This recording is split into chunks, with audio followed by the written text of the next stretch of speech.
Hi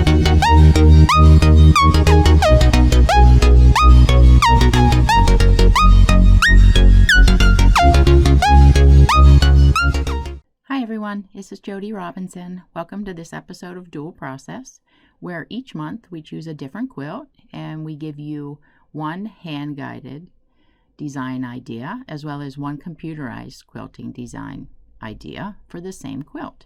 If you are wanting to draw along, be sure to download and print out your printable, and let's get started.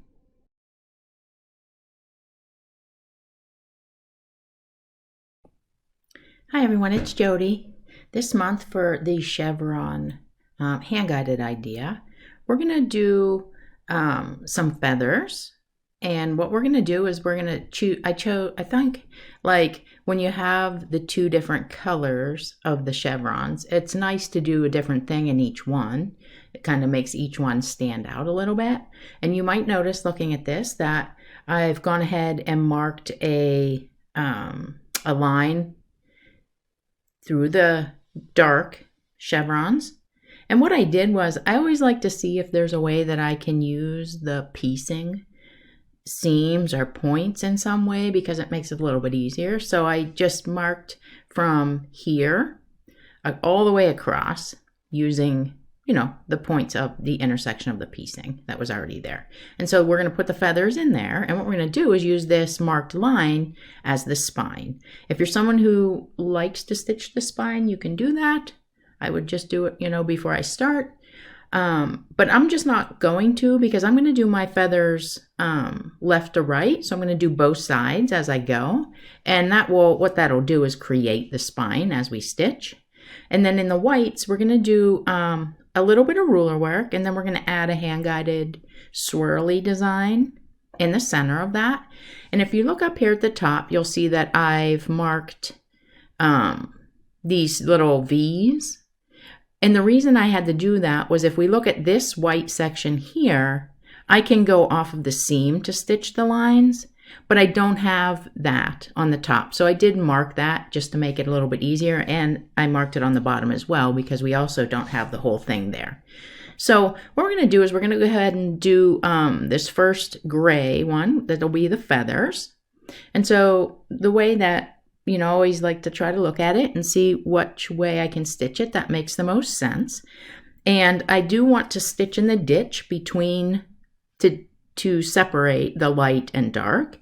So what we're going to do is we're going to go ahead and just stitch in the ditch. I'm going to start on the left, and I would stitch in the ditch all the way over. Whoa, it'd be a little straighter using the ruler, and then just travel down.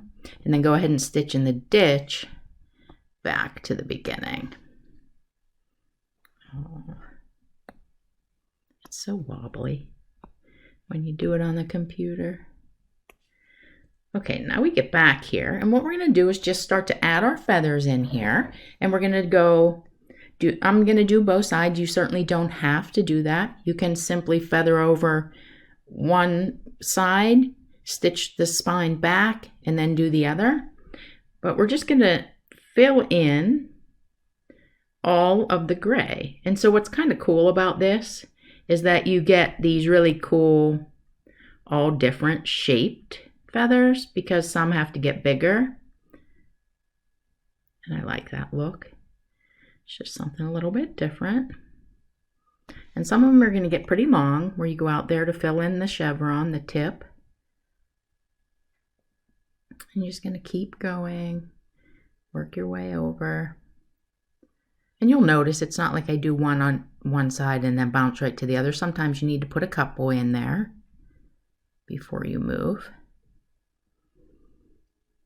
Oh. You want to make sure you get that point filled in good.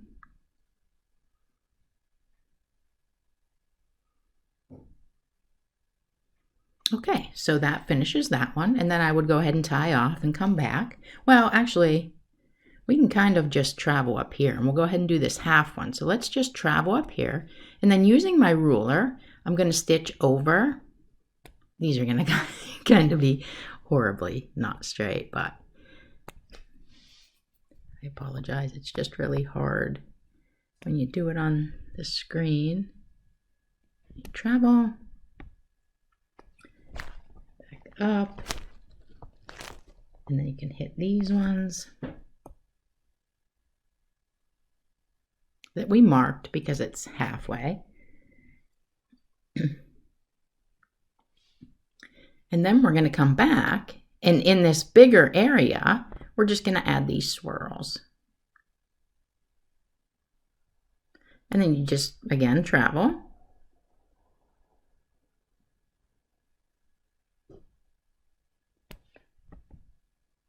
And I think the swirls are nice. They go good with the feathers. Okay, and so then let's go ahead and travel down and pretend that we can reach. If you couldn't reach, then you would, of course, want to advance your quilt.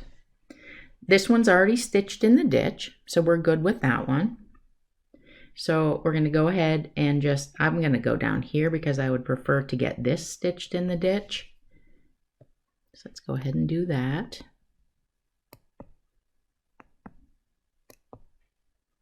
Then using the ruler at your determined spacing, I like to a lot of times use like 1/2 inch spacing. So then I would use the seam and come over here, work my way back to the beginning, and then do the same on this side. So we're creating that little bit bigger channel through the center. Of course, mine's slightly uneven here. And now we can do the swirls to get back to the other side. So sometimes it's really nice if you can work it out that you're going to be able to do it continuously. And then this is the same thing we're going to repeat for each of the white chevron stripes.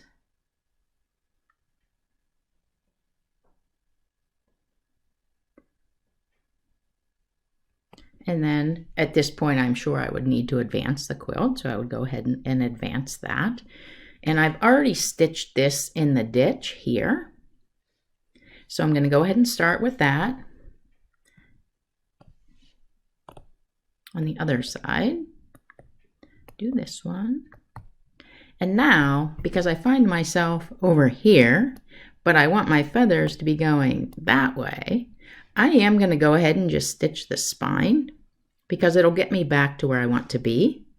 And now I'll just continue and do these feathers until I get to the other side.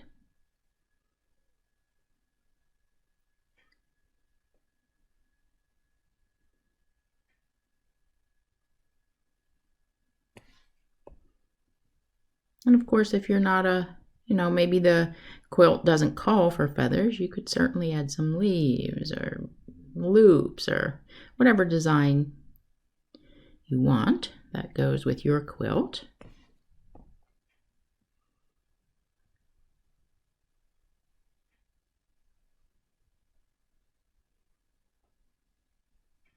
Okay, and that brings us to the end of that one.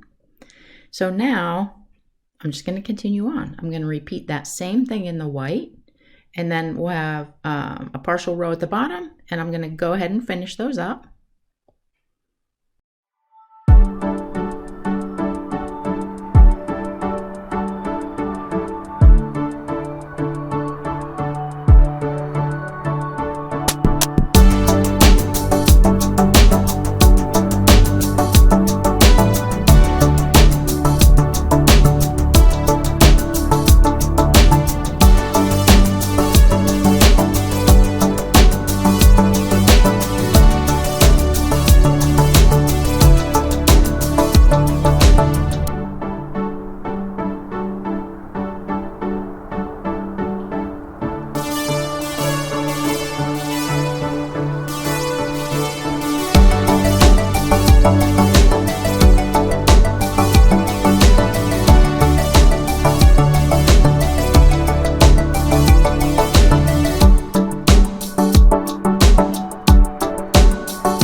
brings us to the end. And so, you have a lot of options here. This is just one idea that you could try. You could easily, the chevron itself is a pretty geometric pattern. So you could actually, maybe you just add an extra straight line. Maybe you don't want these swirls in here. You could very easily just add another third straight line. Then you have that even more geometric kind of feel to your quilt. So I hope you guys like that, and I'll see you next time.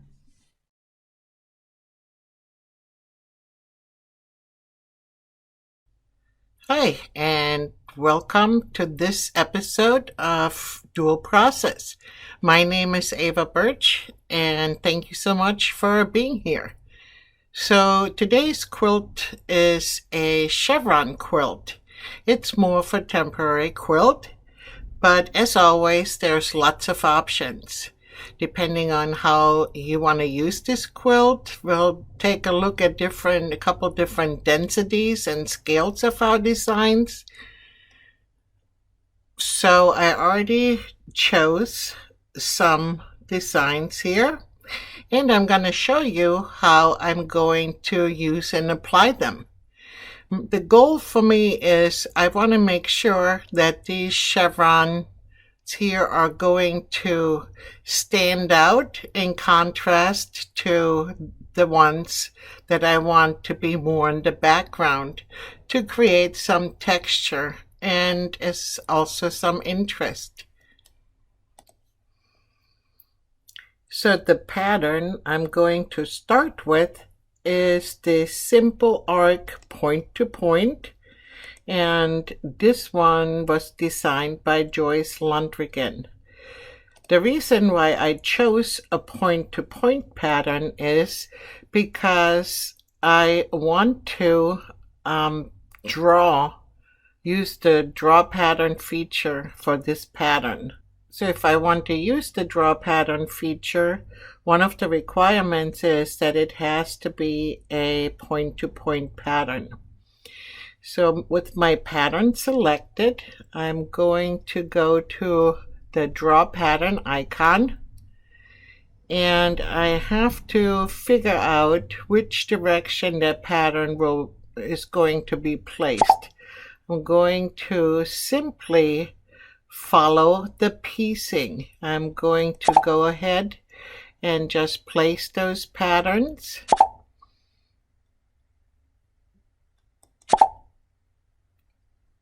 Clicking my points right along the piecing of these triangles that are on the outside of this quilt.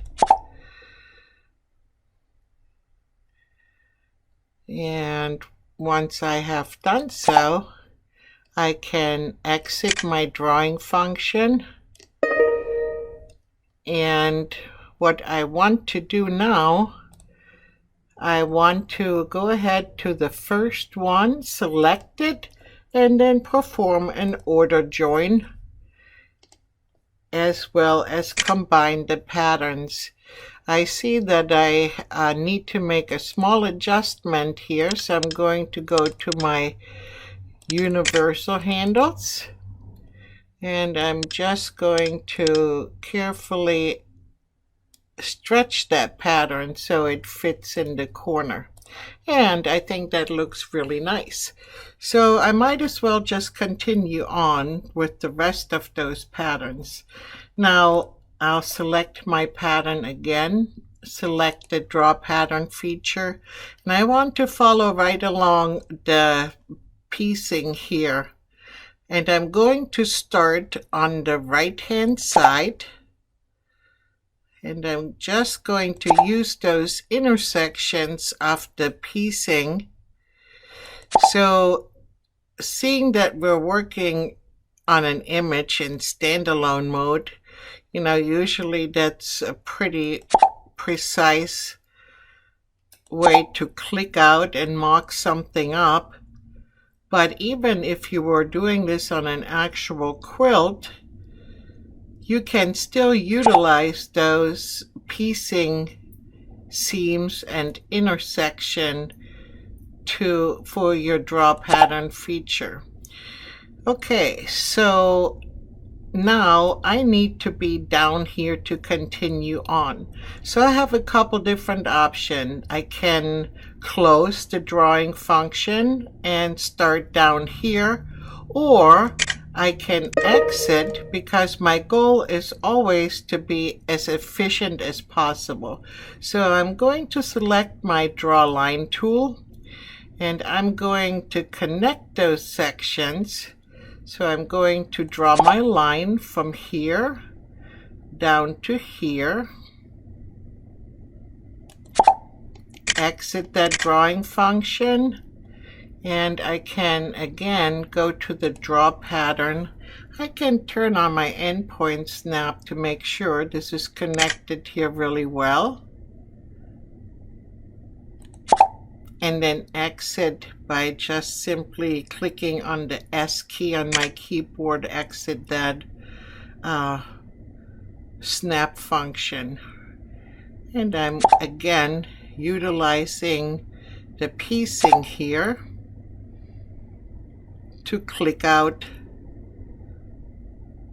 the bottom half of that section. And once I have done so, I'm going to exit my drawing function, and I'm going to click on the first pattern that I drew in this section, and again perform an order join, and everything is connected, but my preference is to quilt from the left to the right. So I'm simply selecting that pattern section and reverse my start and end.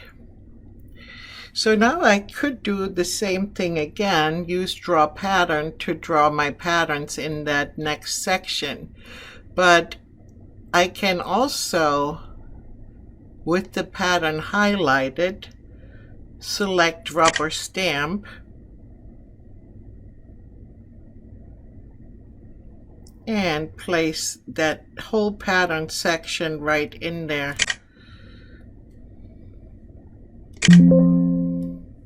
Now all I have left is the bottom section. Again, I'll select draw pattern, starting from the right to the left, simply using the piecing to fill in that section.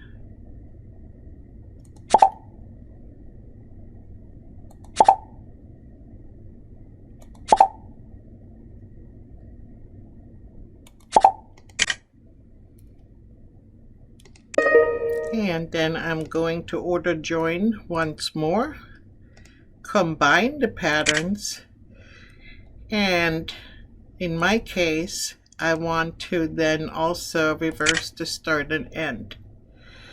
So that is a really pretty pattern. Each one of those sections will stitch out continuously. So now we move on to the other chevrons. So now it's time to work on these chevrons right here.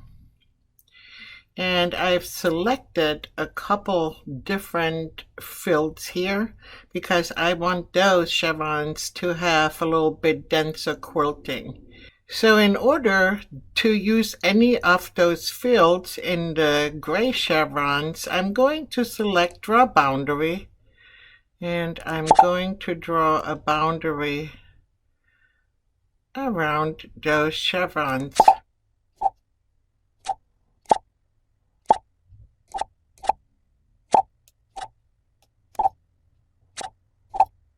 Now that I have my boundary clicked out, I can select either one of those freehand fills or pebble fills to take a look at what density I may like.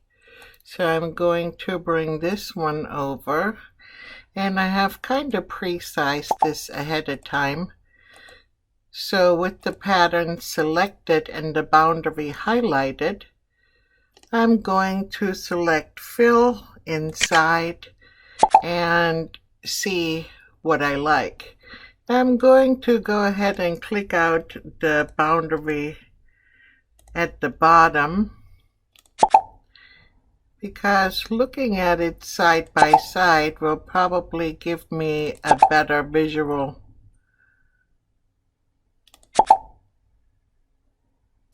in order for me to make my decision.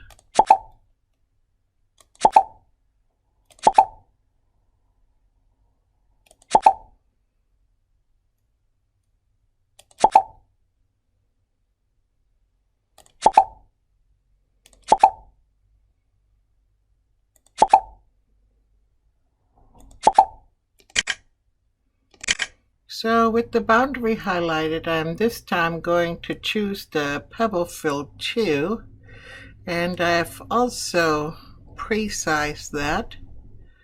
And so now I'm going to perform I need to highlight my boundary and my pattern and perform a fill inside.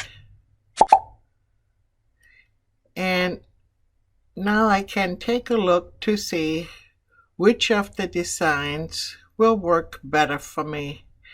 And I think I'm going to go with the initial one, the freehand fill. And that one is by Karen Farnsworth. So I'm going to, now I can just grab this pattern and I can rubber stamp it if I like, or of course I can bring over the pattern and perform my fill inside. Whichever method works for you. And for demonstrative purposes, I'm going to just rubber stamp the last one and make sure it fits nicely on my seam line. And if I do this correctly, then it'll stitch right along the seam line. So here is our finished quilt.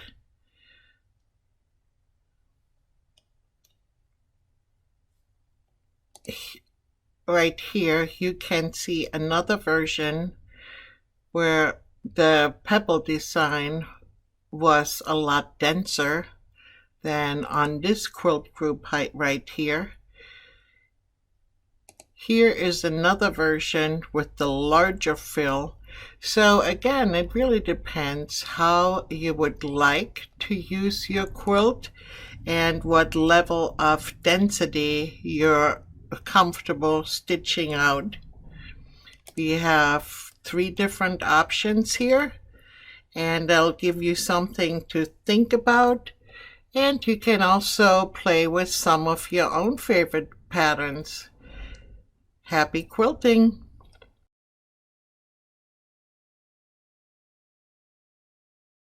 I hope you have enjoyed this episode of Dual Process and were inspired to create your own mock-ups with your patterns.